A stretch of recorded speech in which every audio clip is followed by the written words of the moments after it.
आबिद सुलेरी साहब बताइएगा सर, ये चल क्या रहा है?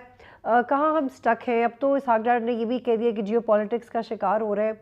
क्या वाकई ऐसा है या हम कोई out of the box solution निकाल सकते हैं इंक्लूसिवली? देखिए, जैसे मुल्क के अंदर पॉलिटिकल इकोनॉमी को आप माइनस नहीं कर सकते, जियो पॉलिटिक्स को तो आप माइनस नहीं कर सकते, वो तो हमेशा रहती है। लेकिन यकीनन यहाँ पे कुछ हमारी अपनी कमजोरियां जो हैं वो भी शामिल हाल हैं, जो हम यहाँ तक पहुँचे हैं।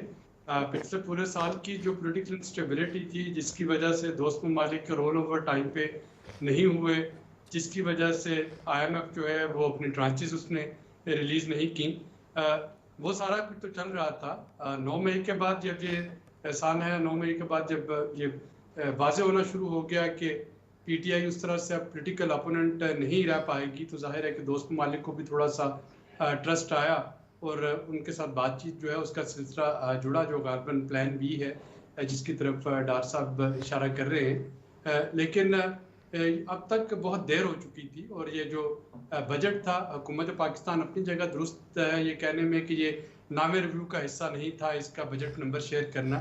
लेकिन IMF का ये कहना है कि चूंकि अभी तक नामा रिव्यू कंप्लीट नहीं हुआ और जब तक वो कंप्लीट नहीं होता, जो जो बाकी माइलस्टोन थे वो सब जो उसके साथ शेयर करना ज़रूरी है, तो बजट भी नंबर्स भी शेयर करना पड़े। गो के जैसा डार साहब ने कहा कि वज़ीर आज़म की हदायत पे किए गए, और वो बजट जो था उसमें इनकन्सिस्टेंसी भी थी, उसमें एक्यूरेसी के भी इशू हैं, उसमें बहुत ज़्यादा ओवर एम्बिशियस किस्म की एजम्पशंस भी हैं जिनको क्या है मैं अपने फौरी तौर पे पकड़ लिया। मसलन मैं सिर्फ एक का आपको बताता हूँ कि उस बजट में ये भी लिखा हुआ है कि $2.4 बिलियन जो है वो पाकिस्तान अगले माली साल में IMF से लेके अपनी ज़रूरतें पूरी कर रहा होगा।